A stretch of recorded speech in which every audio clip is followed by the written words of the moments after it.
pagpupuri at pagpapasalamat po sa ating Diyos dahil sa Kanyang katubusang ginawa sa atin sa pamagitan po ng ating Panginoong Hesus. Salamat po sa biyayang yaon ng ating Panginoon. Tunay na wala tayong magagawa sa ating sarili. Kaya nga po ay ating itinataas ang Panginoon. Tayo po sa harapan niya ay mga makasalanan. Yan po ang sabi ng banal na kasulatan. Pero salamat po sa kanyang kahabagan sa atin. Tayo po ay kanyang inabot, sinugo ang Panginoong Hesus para siyang maging katubusan po natin. So salamat po sa Panginoon. At ngayon din po ay salamat sa ating lahat na tayo po ay nagsikap na makadalo ngayong umaga. Sa mga bisita, salamat po. Meron ba tayong first-time visitors? Meron ho ba? Meron? First time. Yun, salamat po sa inyo. Okay, meron pa? Meron pa? Yun, sa hudihan. Thank you. Salamat sa inyo. Diyan sa taas, meron ba dyan? Okay, so wala na po. So tayo po ay dadako na po sa ating pag-aaral ng salita ng Diyos. At ang atin pong pinag-uusapan sa ngayon po ay ang tungkol sa the sufficiency of God, ang pagiging sapat ng ating Panginoong Diyos. Buksan po natin ang ating banal na kasulatan sa aklat po ng 1 Chronicles. Ito po ay nabasa na po natin at nais po nating basahin muli upang maitanim po natin, makita po natin palagi ang mga talatang ito at ma-implant natin sa ating mga isip kung saan ba yung mga talata. Chapter 29 from verses 10 to verse number 16. 1 Chronicles chapter 29 from verses 10 to verse number 16. Okay, kung inyo pong papansinin, ito ay si Haring David na nagsasalita po dito na kung saan po'y kanyang pinakikilala ang Panginoon. Tayo po'y tumayo bilang atin pong pagpupugay sa Panginoon sa pagbasa ng kanyang salita. From verses number 10 to verse number 16. Nandiyan na po ba kayo? Okay, basahin po natin. Verse 10. Kaya't pinuri ni David ang Panginoon sa harap ng buong kapisanan at sinabi ni David, "Purihin ka, O Panginoon, na Diyos ng Israel na aking Ama, magpakailanman. Iyo, O Panginoon, ang kadakilaan at ang kapangyarihan at ang kaluwalhatian at ang pagtatagumpay at ang karangalan.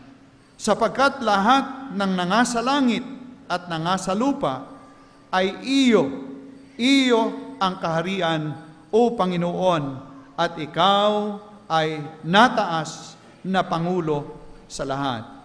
Ang mga kayamanan at gayon din ang karangalan ay nangagmumula sa iyo, at ikaw ang nagpupuno sa lahat, at nasa iyong kamay ang kapangyarihan at kalakasan, at nasa iyong kamay ang pagpapadakila at pagpapalakas sa lahat. Kaya't ngayon, aming Diyos, kami ay nagpapasalamat sa iyo at aming pinupuri ang iyong maluwalhating pangalan. Ngunit sino ako at ano ang aking bayan na makapaghahandog ng ganyang kusa ayon sa ganitong paraan, sapagkat ang lahat na bagay ay nangagmumula sa iyo at ang iyo ring sarili ay aming ibinibigay sa iyo. Sapagkat kami ay mga taga-ibang lupa sa harap mo at mga nakikipamayan gaya ng lahat naming mga magulang, ang aming mga kaarawan sa lupa ay gaya ng anino at hindi nagtatagal. O Panginoon naming Diyos, lahat ng mga bagay na ito na aming inihanda upang ipagtayo ka ng bahay na ukol sa iyong banal na pangalan ay nagmumula sa iyong kamay at iyong sariling lahat. Tayo po'y manalangin, aming mapagpalang Diyos. Salamat po sa mga sandaling oras na ito, na kami po ay muli pong binigyan mo ng pagkakataong makasamba sa inyo. Hindi lamang po sa bahagi ng pag-awit, kundi kayo din po sa bahagi ng pag-aaral ng inyong salita. Amin pong ipinagkakatiwala ang sandaling oras na ito. Pagpalain mo po kami, Panginoon. Tulungan mo kami. Buksan mo po ang aming mga diwa, ang aming mga puso.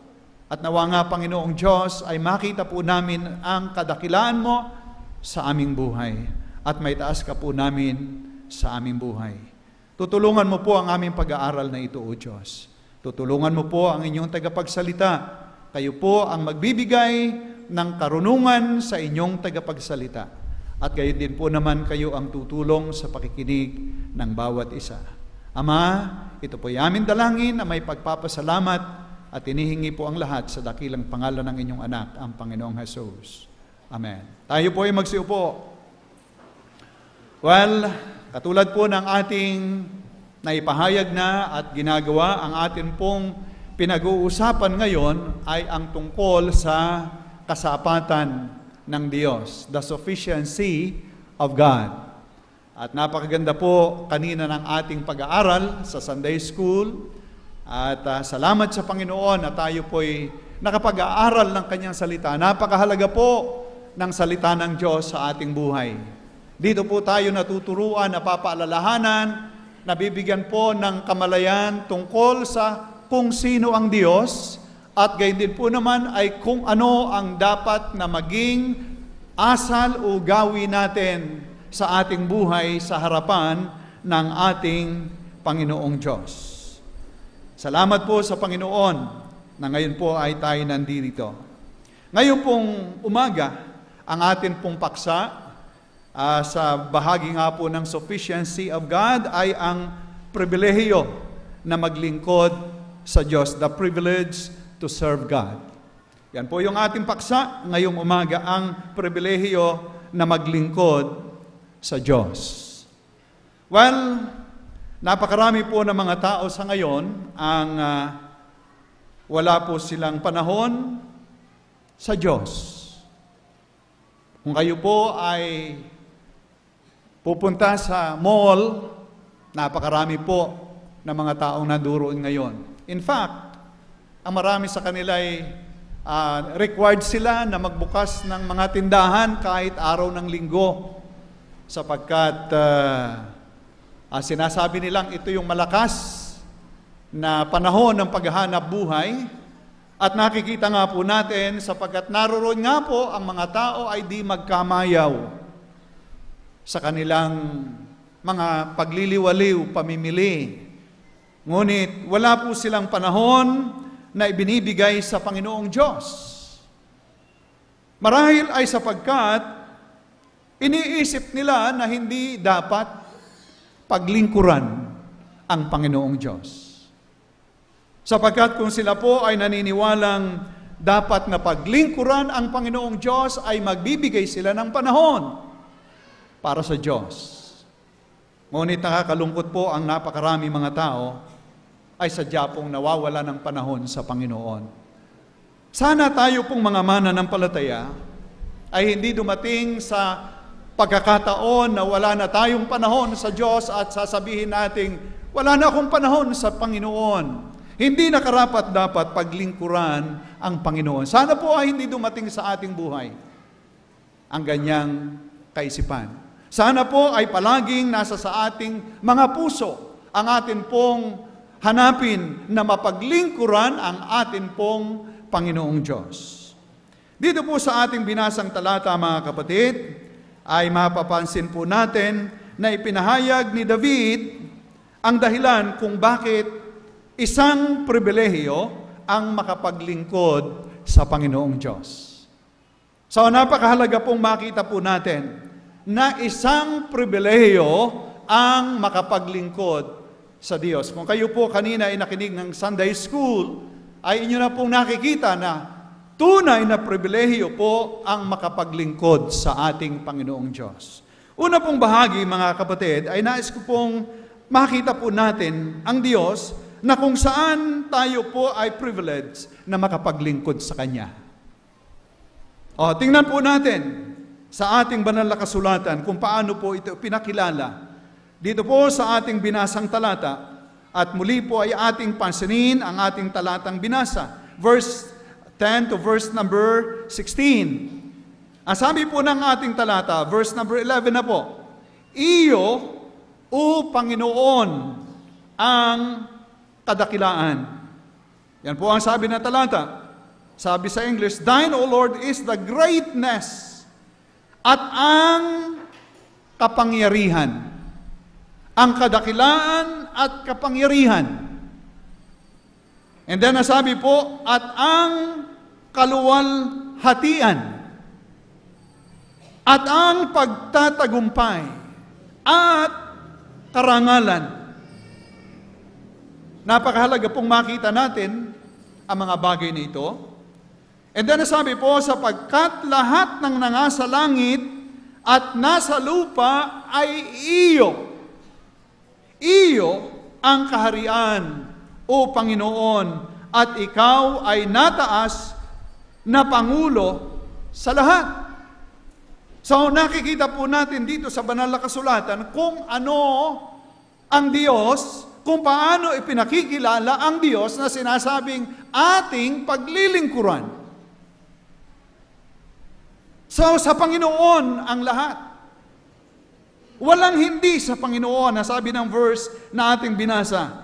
Iyo, ano sabi po? Sapagkat ang lahat ng nangasa langit at nangasa lupa ay iyo. Yan po ang sabi ng talata. Verse number 12, ang mga kayamanan at gayon din ang karangalan ay nagmumula sa iyo. Yung hinahanap po ng taong kayamanan, kadakilaan, kapangyarihan, ang sabi po ng banal na kasulatan, yan ay sa Panginoon.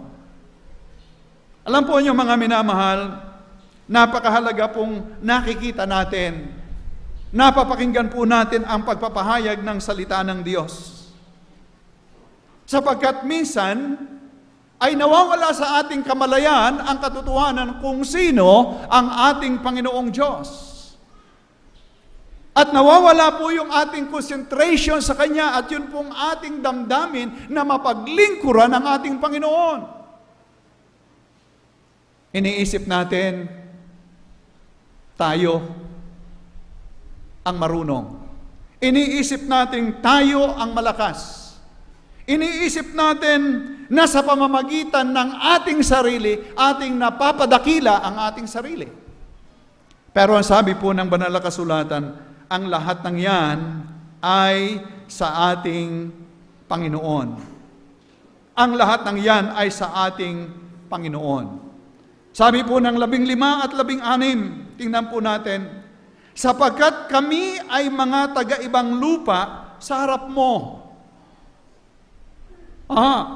At mga nakikipamayan gaya ng lahat naming mga magulang. Ang aming mga kaarawan sa lupa ay gaya ng anino at hindi nagtatagal. Kami ay mga strangers. Kami ay nakikipamayan lamang, Panginoon, sa mundong ginawa mo. Yan po ang sabi ng talata. Maaaring iniisip natin na mayroon kang napakalawak na lupa. Pero wag nating kakalimutan ang sabi ng banal na kasulatan, yaan ay sa Panginoon. Yan ay sa Panginoon, wala tayong atin. Kaya nga po ang sabi dito ni David, kami ay nakikipamayan lamang. So I hope naintindihan natin yung salitang yun na nakikipamayan. Sabi po ng English, sojourners. Kami ay dumadaan lang dito, hindi ito yung amin. At ang sabi nga din po ng talata, kami ay anino lamang. Yan po ang sabi. Ipinakikilala po, mga kapatid, ng talatang ito. Yung Diyos na ating sinasabing paglilingkuran ay kaniya ang lahat at lahat.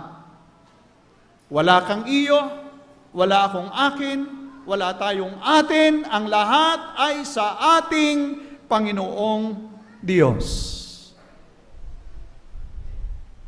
Meron ka bang iyo? Ang sabi po ng banal na kasulatan ay wala tayong atin. Psalms 24 verse 1, ang sabi rin po ng talatang ito, ang sanglibutan ay sa Panginoon. Ang mga hayop sa Psalms 50 verse 10 ay sa Panginoon. Ang kayamanan sa Haggai chapter 2 verse 8 ay sa Panginoon. Kung mayroon kang tinatamasa, kung mayroon kang inaangking kayamanan, kung ang tingin mo ay napakarami ng pera mo, ng kayamanan mo, meron kang ginto, meron kang napakalawak na lupain, ang sabi ng Panginoon, Kanya ang lahat ng yan. Noon tayo dumating sa lupa, sabi ng Panginoon, sabi sa Bible, tayo mga hubad. Wala tayong dalang anuman. Dumating na lang tayo sa lupang ito na naririto na ito sapagkat ito'y ginawa ng Panginoong Diyos. Mga kapatid, ipinakikilala po ng banal na kasulatan ang Diyos na ating mapaglilingkuran.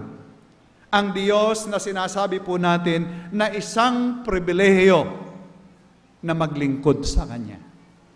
Yan po ang ating Panginoon.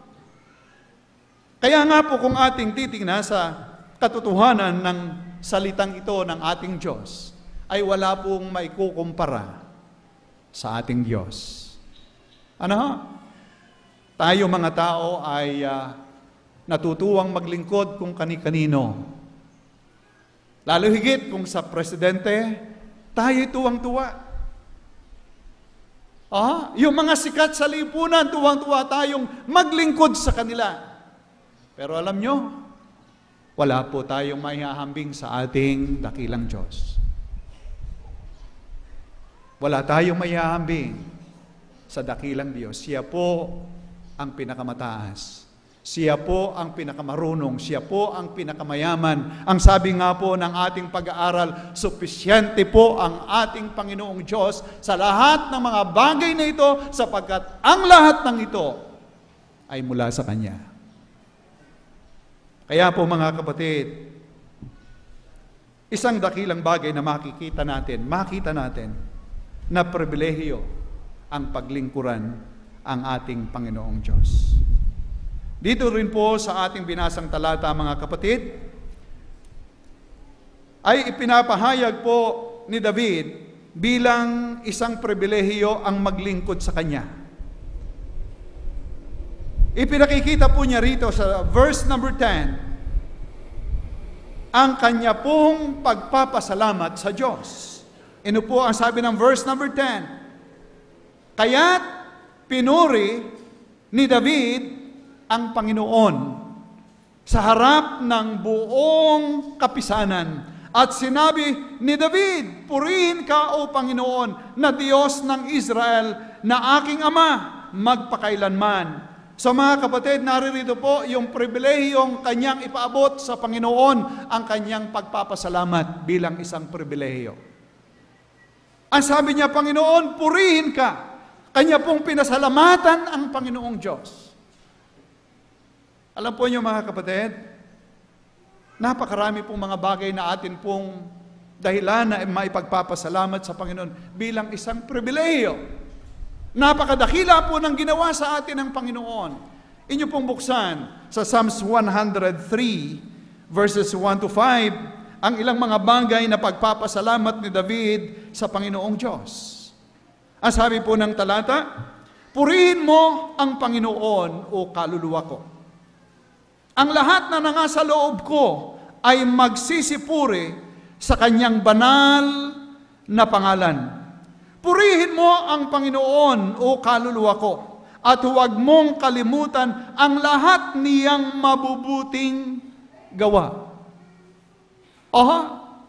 Dito po sa pagsasalita ni David ay nakikita niya kung ano ang ginagawa sa kanya ng Diyos at patuloy na ginagawa. Verse number 3, na siyang nagpapatawad ng lahat ng mga kasamaan, na siyang nagpapagaling ng iyong lahat ng mga sakit.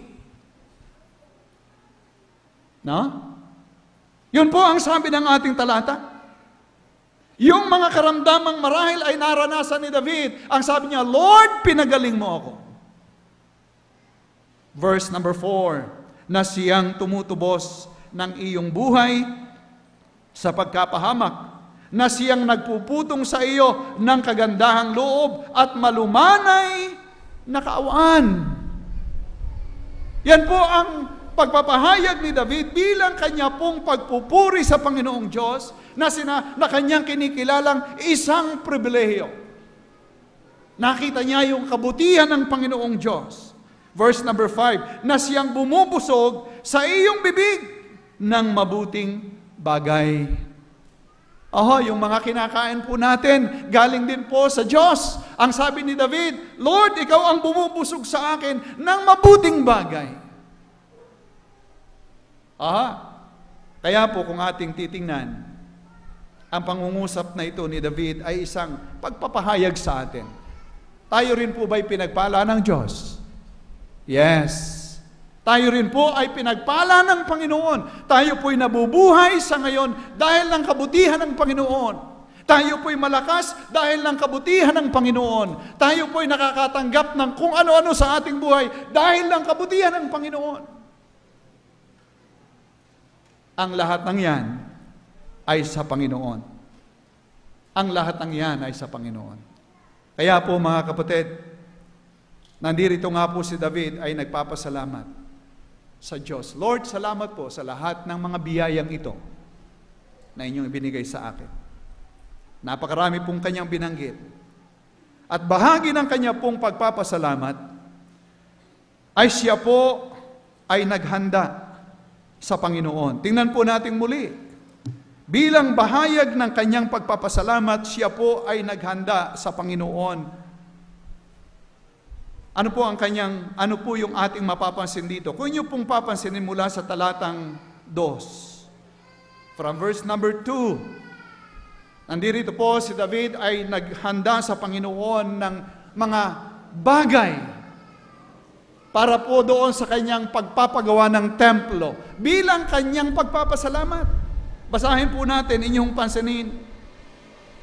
Akin ngang ipinaghanda ang Diyos ng aking buong kaya ang bahay ng aking Diyos ng ginto, na ukol sa mga bagay na ginto, at ng pilak na ukol sa mga bagay na pilak, at ng tanso na ukol sa mga bagay ng tanso, ng bakal na ukol sa mga bagay ng bakal, at ng kahoy na ukol sa mga bagay ng kahoy, at ng mga batong onyx, at mga batong pangkalupkop, at ng mga batong panggayak, at may sari-saring kulay, at ng lahat ng sari-saring mahahalagang bato, at ang mga batong marmol na sagana.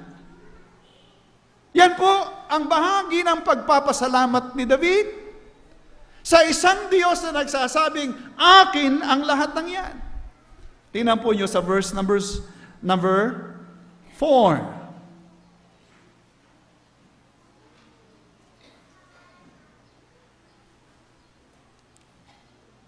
Ang sabi po ng verse number 4, kung gaano po niya na ipaghanda, sa makatuwid bagay, 3,000 talintong ginto, na ginto sa Ophir, at 7,000 talintong dalisay na pilak, upang ibalot sa mga panig ng bahay, ng mga bahay. Alam po ninyo, hindi na po natin nakuha kung ano po ang equivalent ng yamang ito na ibinigay ni David sa pagpapagawa ng bahay ng Panginoong Diyos. Napakalaki pong halaga nito, $1 billion ang amount ng kanyang halagang ibinigay sa Panginoong Diyos. Ano po ang lahat ng iyon?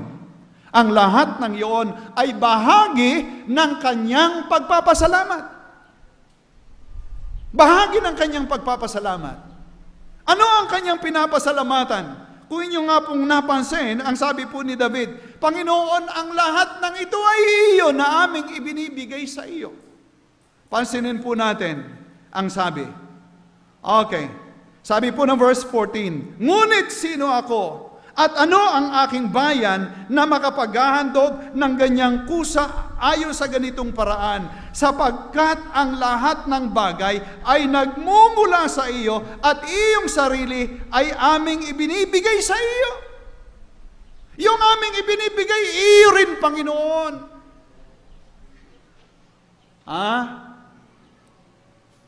Iyo rin, Panginoon. Itong mga gintong ito, itong mga marmol na ito, itong mga kahoy na ito, ang lahat ng ito, Panginoon, na sinasabi namin, ibinibigay sa iyo. Lord, ang lahat ng ito ay iyo. Alam po niyo, mga minamahal, napakahalaga pong makita natin. Ganun po, tinitingnan niya yung pribilehiyo ng paglilingkod sa Diyos. Sapagkat sa Diyos pala ito. Lord, ito pong aking ibibigay, ito hindi akin, ito iyo. Wala akong akin. Lord, ito ay iyo. Alam po niyo, mga minamahal, mga kapatid, mga kaibigan, kung titingnan po natin ang katotohanan ito na pangungusap ni David at titingnan po natin ang ating sarili, wala ka ring iyo at wala rin akong akin. Amen? Wala ka. Wala rin ako. Yung mga tinatangkilik mo, hindi iyo. Yung tinatangkilik ko, hindi akin. Yan ay sa Panginoon na lahat.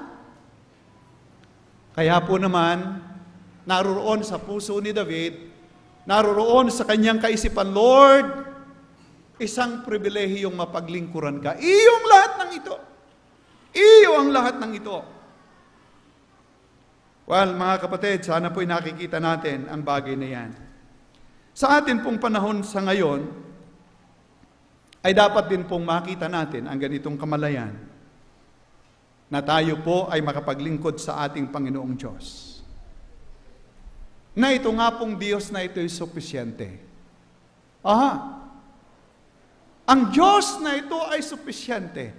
Hindi siya nangangailangan. Kanya ang lahat ng ito. Ngunit yun pong mapaglingkuran siya ay isang dakilang pribilehiyong ibinibigay po sa atin ng ating Panginoong Diyos. Minsan, yung pagka tayo napapunta sa Malacanang, isang beses pa lang po ako napapunta ron. Isang beses ko lang po nakamayan yung dating presidente. Isang beses lang po namin nakausap. Tuwa na kami nun. Pero mga kapatid, ang atin pong Panginoong Diyos ay hindi lamang kung sino, siya po yung Diyos na may gawa ng langit. Napakadakila, napakayaman, at tayo po'y binibigyan niya ng pagkakataong maglingkod sa Kanya. Yan po ay isang pribilehiyo ng ating Panginoong Diyos. Ano po yung mga pribilehiyong ating maibibigay sa ating Panginoon? Marahil sabihin natin, hindi naman ako katulad ni David. Pero ano po yung mga privileges na ating may offer sa ating Panginoong Diyos? Wala kang ginto, wala kang anuman. No? Pero nais ko pong bumanggit ng ilang bagay upang maihandog po natin sa ating Panginoon. Number 1, ay ang pribilehiyong ihandog po natin sa Kanya yung ating panahon. Ang pribilehiyong tayo po'y maghandog sa Panginoon ng ating panahon. Kung atin pong papansinin, maging yung panahon yun sa Panginoon yun. Ibinibigay niya sa atin yung mga panahong ito. Mayroon tayong buhay na tayo po'y nabubuhay sa ibabaw ng mundong ito upang ipaalam ng Panginoon kung gaanong kadakila siya. At ngayon ay binibigyan tayo ng Panginoon na magbigay ng panahon sa Kanya na isang pribilehiyo. Kanina po, nabanggit ni Brother Joseph, pagka po kayo ay nakapag-aral na yung OJT sa mga ospital, kayo ang magbabayad.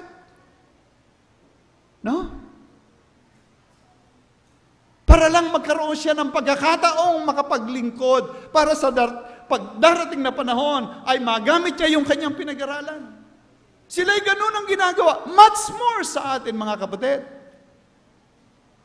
Diyos yun eh. Siya yung may-ari ng lahat eh. Kaya po, isang dakilang pagkakataon sa atin na tayo po'y makapaghandog ng ating panahon. Bakit? Siya po ang bumubuhay sa atin. Doon po sa Matthew chapter 6, 25 to 27, ito po'y aral ng ating Panginoong Hesus tungkol sa mga ibon. Lirio. Sa parang, kung inyong iisipin sa talatang ito, ipinakikita dito ng Panginoon, yung buhay mo, ang sabi ng Panginoon, yan ay akin. Ako ang nag-iingat diyan kung paano ko iniingatan ang lirio. Ang mga ibon, ikaw ay aking binubuhay. Binibigyan kita ng pahinga, ng hininga.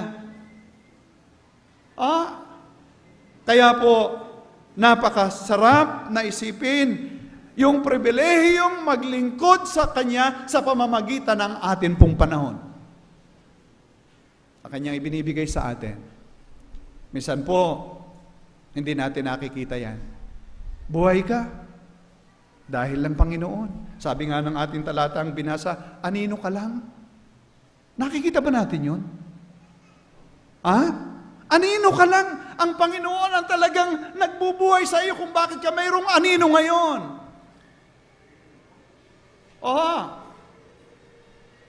Siya ang nagbibigay sa atin ng buhay. Kaya po yung time na yun ay isang pribilehiyong maibigay mo sa ating Panginoong Diyos. Yung iyong panahon ng iyong buhay. Alam po nyo, mga kapatid, napakahalaga po ng pagkakataong ito na ibinigay ng Diyos. Marahil isang araw, isipin mong maglingkod sa Diyos. Pero wala nang panahon. Sana, gusto ko pang maglingkod sa Diyos. Pero wala nang panahon. Alam natin, anytime, maaari mawala tayo sa daigdig na ito. Pero tayo po'y patuloy niyang binibigyan ng ating panahon ngayon upang mapaglingkuran siya. Pangalawa po, na panahon ay ang pribilehiyong mag-offer sa Kanya ng ating mga kakayanan. Our time, our talents. Yun po'y isang pribilehiyo. Ano yung nasa sa iyo na hindi mo tinanggap? Ang sabi ng banal na kasulatan. Ano yung nasa sa iyo na hindi mo tinanggap? Ang ating pong talento ay bigay ng ating pong Panginoong Diyos. Romans chapter 12, verses 6 to 8. 1 Corinthians chapter 12, verses 4 to 7. Yung talentong nasa sa iyo ay bigay ng Panginoong Diyos.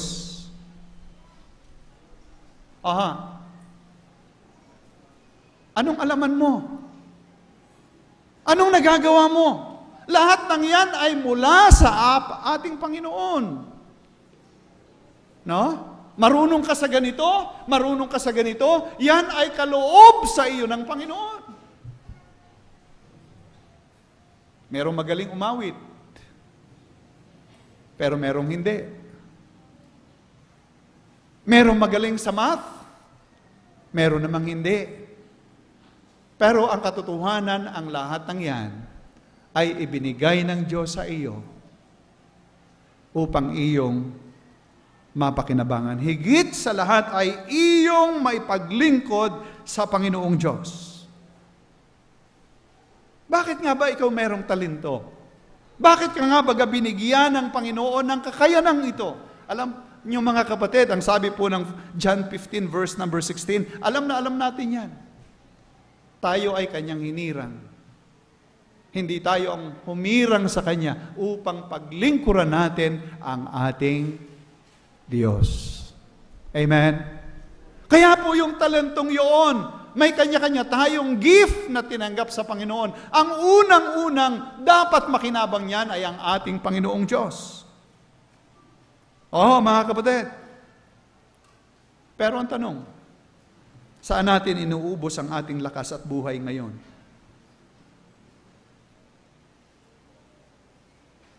Di ba, maraming pagkakataon ay ating inuubos sa mundo. Yun po Yung lahat ng nasa sa atin na lakas at buhay, ang napakarami nito'y inuubos natin sa mundo. Pero yung Diyos na nagbigay ng buhay at lakas sa atin, nakakalimutan natin.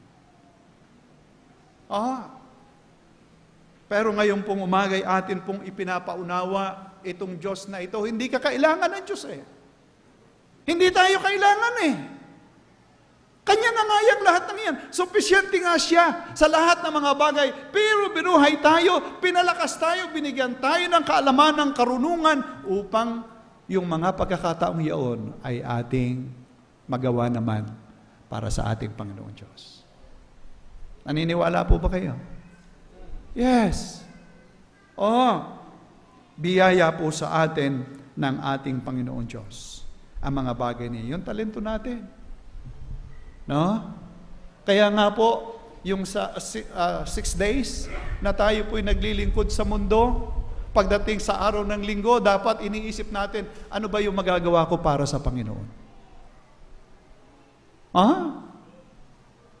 Ano bang magagawa ko sa Panginoon sa Kanyang kapurihan? Yun ay dapat iniisip natin.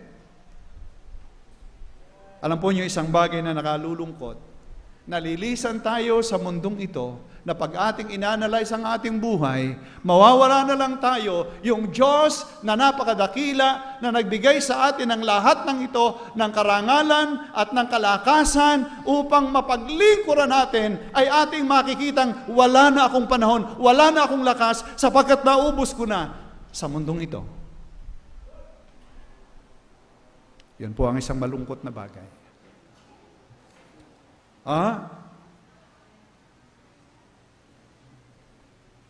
Yung sa ating mga bahay, marami tayong mga gamit. Di ba ga? Mga naka-display. Kutsarang mamahalin. Ako po'y merong natanga ng kutsarang may ginto. May ginto. Pero kailanman hindi nagamit yun. No? Dahil may ginto. No? Pero kung tayo mayroong mga gamit, katulad ng computer na yan, hindi natin napakinabangan. Anong damdamin meron tayo? Nasira na ika ng hindi nagamit. Nakakapanghinayang. Nga pong aking kwento sa inyo, ako'y nagtago ng sapatos. At iniisip pong gagamitin ko pagdating ng panahon. Yung pala'y masamang itago. Naroon, hindi ko nagagamit. Nakakahiyang gamitin. Nalulukab-kab yung balat natatanggal yun ba isusuot ko diyan? Hindi. Alam po niyo mga minamahal sa Panginoon, binigyan tayo ng Panginoon ng lahat ng kapasidad na hindi naman siya nangangailangan upang mapaglingkuran natin siya. Pero atin lamang ginagamit kung saan.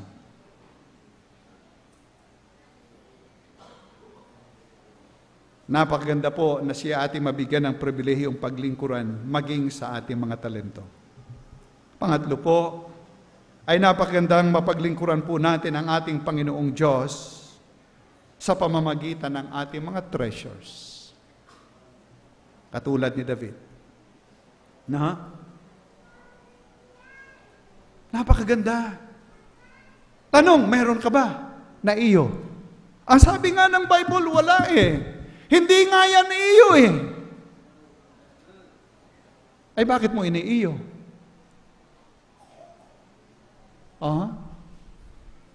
Bakit mo iniiyo?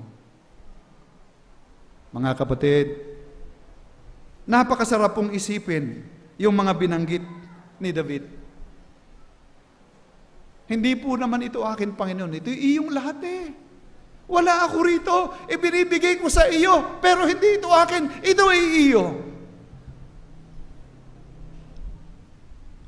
Minsan, umatanganan natin ang feeling natin, atin na nga.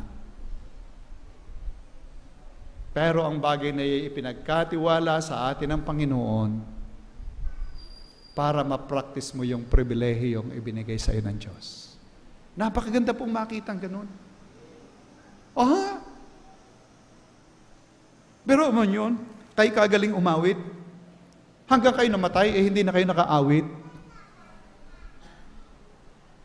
Ano ba ikang naging saysay ng buhay ng taong yun? Ang alaman ko, kahusay-husay nung umawit. Pero minsan hindi ko napakinggan. Namatay na laang. Sayang naman eh. Mga minamahal sa Panginoon, mga bagay na yan, malawak po ang saklaw niyan. Time, talents, and treasures. Meron ka bang time na binigay sa iyo ng Panginoon? Yes. Meron ka bang talents na ibinigay sa iyo ng Panginoon? Yes. Meron ka bang yamang ibinigay sa iyo ng Panginoon? Yes. In fact, kung ating bubuksan na banal na kasulatan, may mga instruction na riyan na hindi yan atin. No, yan ay sa Panginoong lahat. Kaya nga po yung giving itinuturo ng banal na kasulatan at yan po ay hindi dapat nating iniisip na mandatory, kundi yan po ay kusang loob. Panginoon, ito'y iyo Madalang tayo magturo ng giving dito. Pero alam po ninyo, sana'y huwag dumating sa ating kaisipan. Mabutit hindi na namin mention ni Pastor ang tungkol sa giving. Sa Panginoon yan. Yung ating tithe ay sa Panginoon yan, sabi ng banal na kasulatan. Yung ating offering na tiray sa Panginoon pa rin yan. Pero minsan hindi natin maalpasan. Well, mga kapatid, katulad po ng ating binasa sa ating talata, pribilehiyo na mapaglingkuran po natin ang ating Panginoong Diyos. Now, kung ito po ay isang pribilehiyong maglingkod sa Panginoon, anong klaseng attitude ang dapat po nating gawin sa pribilehiyong ito? Number one, atin pong i-grab ang opportunity ito na atin pong gawin ang tayo po'y makapaglingkod. I-grab po natin. Anong Tagalog sa grab? Atin na pong kunin, sunggaban ang pagkakataong ito. Sunggaban na natin ang pagkakataong itong tayo po'y makapaglingkod sa Diyos. Doon po sa Psalms 116 verse number 12, sabi ni David, ano ang aking ibabayad sa iyo sa lahat ng iyong kabutihan? I-grab natin. At gayon din po naman ay ating isipin, kung tayo'y mag-o-offer, ito ang inyong isipin, yun bang aking i-o-offer ay tatanggapin kaya ng Diyos? Minsan hindi natin iniisip yan No? Ayaw natin maghandog sapagkat ang feeling natin ay atin, kaya hindi natin ibibigay sapagkat ito ay akin. Pero iyong isipin, kung ikaw kaya ay magbibigay sa Panginoon, ang dapat mong itinatanong, yan kaya ay tatanggapin ng Diyos? Alam po nyo, yung tanggapin ng Panginoon ang iyong handog ay pribilehiyo. Inyo hubang natatandaan na si Cain ay naghandog? Anong ginawa ng Panginoon? Tinanggap po ba ng Panginoon? Hindi. Alam nyo, minsan, hindi natin naiisip yon. Pag ako'y nagbigay sa Panginoon at tinanggap ng Panginoon, una yan ay Kanya. Pangalawa, pribilehiyong tinanggap ng Panginoon ang aking handog sa Kanya.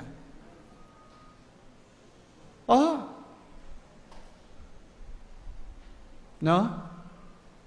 Pero kung maghahandog ko sa Kanya, sabi ng Panginoon, hindi ko tatanggapin yan. Malakay, chapter 1, makikita natin doon. Hindi ko tatanggapin yung handog ninyo. Marami po sa banal na kasulatan. Ang sabi ng Panginoon, huwag kayong maghandog sa akin. Hindi ko tatanggapin ang handog ninyo. Kaya po yung nakikita natin, ito pala'y biyaya ng Diyos na ako'y maghahandog at pag ito'y kanya tinanggap, amen, tinanggap ng Panginoon ang aking handog. It's a privilege. Kaya po, anong attitude natin? Grab that privilege to serve God. Pangalawa po, katulad po ni David, no? Si Saul naghandog. 1 Samuel 15:22. Hindi rin tinanggap ng Diyos. No? Sabi ni Samuel, to obey is better than sacrifice. Kala mo, pag ikinagandog, tatanggapin na ng Panginoon. Mas magaling ang nasunod sa Diyos kaysa maghandog ka sa Kanya. Okay. Pangalawa po, itong pong pribilehiyong ito, hindi lamang po dapat nating iginagrab. Pangalawa po, to make it great. Make your opportunity great. Gawin mong malaking pagkakataon yung oportunidad na yon. Minsan ang iniisip natin, ganito lang, kunti lang. Pero isipin mo, ano ba yung aking magagawa? Ako'y biniyayaan ng Panginoon. Nais kong lalong maitaas ang Panginoon sa aking buhay. Sa edad ko pong ito ngayon, minsan naiisip ko, kukunti na yung buhay ko. At iniisip ko,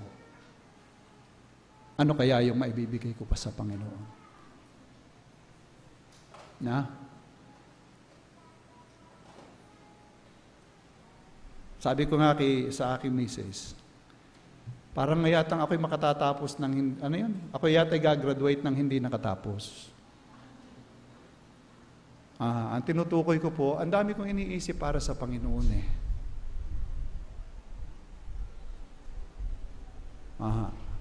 Pero mga kapatid, sana po, yung opportunity yan, kung yan ay privilege, atin pong palakihin. Atin pong palakihin. No? Pero si David, yung lahat ng opportunity, hindi lang ginto yung kanya ibinigay. Lahat ay kanyang pinagsikapan upang magampanan po niya. Pangatlo po, to guard that opportunity, to guard that privilege. Alam nyo, napakaganda nung ikaw ay palaging tinatanggap ng Panginoon at palagi ka nakakalapit sa Panginoong Diyos kaysa isang araw ayaw nang tanggapin ng Panginoon ang iyong handog. Gwardiyahan po natin yan. Yang pribilehiyong yan.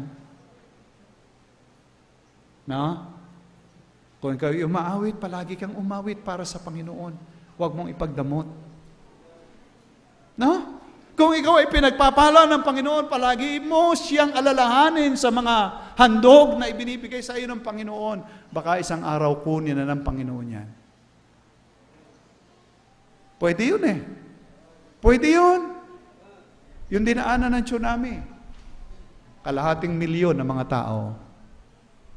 Mahirap na sila maghandog ngayon. No?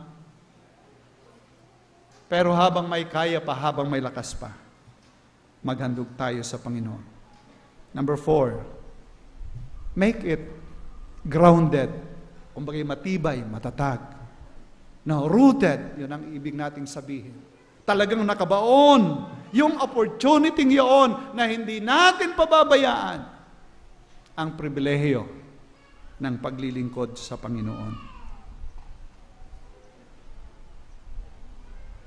Doon po sa Matthew 13, verses 3 to 7, meron po dong mga butil na inihasik. Pero ano nakakalungkot? Yung iba'y hindi tumibay. Yung iba'y hindi nakalago at hindi nakapamunga. Mga kapatid, sana sa buhay natin, ay makita natin ang katotohanan ito. Ako'y pinaglilingkod ng Panginoon sa napakadakilang Diyos. Hindi niya kailangan ang paglilingkod ko, but salamat Panginoon sa iyo. Ako'y binigyan mo ng pagkakataon na maglingkod sa iyo. Dapat tayo po'y nagpapasalamat. Isang Diyos na napakabanal, napakataas, napakadakila, napakalinis. Ako na isang lupa at marumi, isang anino, ay binigyan ng Panginoon ng pagkakataon na makita yung kanyang kadakilaan at binigyan ng pagkakataon na maging kabahagi sa kanyang banal na gawain at siya'y mapasalamatan. Nawa po mga kapatid, ay makita natin ang bagay na ito. Manuot sa ating puso. Lord, kinikilala ko pong pribilehiyo ang paglingkuran ka. Sa kauli-ulihan, mahirap maglingkod sa Panginoon pag ikaw ay hindi sa Panginoon. Pag hindi mo pa nararanasan ng Panginoon, napakahirap maglingkod sa Panginoon. Napakahirap magbigay ng panahon sa Panginoon. Napakahirap magbigay ng talento sa Panginoon. Kinakailangan mo ang kaligtasan ng Panginoon upang makita mo yung mga dakilang bagay, ang kadakilaan ng Diyos sa iyong buhay. Tayo po'y tumayo, tayo po'y manalangin. Dakila po namin Diyos, aming Ama, kami po'y nagpapasalamat sa inyo ngayong oras na ito. Ama, kami po'y nag-aaral ang tungkol sa sufficiency mo. At ngayon po, bahagi po ng katotohanan ito, ay sinasabi pong isang pribilehiyong maglingkod. Tunay nga po, Panginoon, isang pribilehiyong mapaglingkuran ka po namin. Aming Panginoong Diyos, nawa nga po'y tulungan mo kami. Nanawa po ay nakita namin ang pagkakataong ito sa aming buhay. Sapagkat alam po namin, Panginoon, unless na makita namin ang bagay na ito na isang pribilehiyo, wala po kaming maibibigay na dakilang panahon, dakilang bagay sa iyo. Ngunit kayo po'y sapat, kayo po'y sagana. Supisyente kayo sapagkat kayo po ang may-ari ng lahat ng ito. Nawa nga, Panginoong Diyos, kaming inyong mga anak ay tulungan mo. Nawa nga po yun, nakita po namin kung sino ka sa aming buhay at kung anong pribilehiyong mayroon kami sa inyo. Gayun din po ay aming idinadalangin, Panginoon, kung mayroon po sa aming kalagitnaan hindi pa po nakakatanggap sa inyo. Tulungan mo rin po naman siya. Bigyan mo ng unawa ang kanyang kaisipan. Makita po niya na ang kaligtasan ay sa pananampalataya sa iyo. Sa Panginoong Jesus na siya nagtiis doon sa krus ng Kalbaryo. Tulungan mo po ang bawat siya sa amin. Habang tayo po'y nakatungo, nakapikit po ang ating mga mata. Ngayon pong umagang ito, kung nakita mo ang kailangan mo sa Panginoong Diyos, sabihin mo, yes Lord, I want to receive you as my Lord and Savior. Hindi mo ako kailangan, but salamat po sa iyong kaligtasang inihahandog. Meron po ba? Sa mga anak ng Diyos, ngayong umaga, nakita mo na ang Diyos ang may-ari ng lahat. Hindi kanya kailangan, pero it is a privilege to serve Him. Binigyan kanya ng pagkakataon. Ngayong umaga, kung ang buhay mo ay malayo sa Panginoon, sabihin mo, Lord, salamat po sa inyo. Tunay po na pribilehiyo po na ako'y makapaglingkod sa iyo. Tulungan mo po ako, Panginoong Diyos, at akin pong pagsisikapan. Aking gagawin ang mga pribilehiyong ito sa aking buhay. Gusto kong makapagbigay ng kapurihan sa iyo, bagaman hindi mo kinakailangan ang lahat ng ito. Meron po bang ganyan ang panalangin? Meron po bang ganyan ang panalangin? Kung yan ang iyong panalangin, lumapit ka sa Panginoon. Kausapin mo siya. maging dito sa unahan o sa iyong kinaupuan. Lord, thank you sa inyong kabutihan. Thank you na ipinaunawa mo sa akin ang mga bagay na ito. Tunay, Panginoon, na marapat kang mapaglingkuran ko sa aking buhay. Salamat po. Mayroon pa po ba? Dakila po namin Diyos, aming Ama. Salamat po sa inyong banal na salita. Binubuksan mo ang aming mga unawa upang makita namin kung sino ka at kung sino kami sa inyong harapan. Tunay nga, Panginoon, walang anuman kami sa inyo. Wala kaming amin, ang lahat ay inyo. Ngunit kami po, O Diyos, ay pinagpapala mo. Binibiyayaan mo kami upang kami ay maging kabahagi mo sa kaluwalhati ang iyo ng taglay. Magkaroon kami ng kagalakan sa aming puso at makita namin ang isang dakilang Diyos na napakasarap paglingkuran at luwalhatiin sa aming buhay. Panginoon, salamat po sa inyo. Narito po, Panginoon, ang inyong mga anak. Nananalangin po sila, kayo ang nakakapakinig ng kanilang inilalapit. Gayon din po, Panginoon, ay kayo ang nakakakita sa sino man sa amin na marahil sa mga upuan ay dumadalangin. Tugunin mo po, Panginoon, sang-ayon sa inyong banal na kalooban ang kanilang mga inilalapit. At nawa nga po, O Diyos, ang inyong banal na salita ay tunay na makita ang katotohanan sa aming buhay. Ito po yung aming dalangin, Ama, na may pagpapasalamat sa dakilang pangalan ng inyong anak, ang Panginoong Hesus. Amen at amen.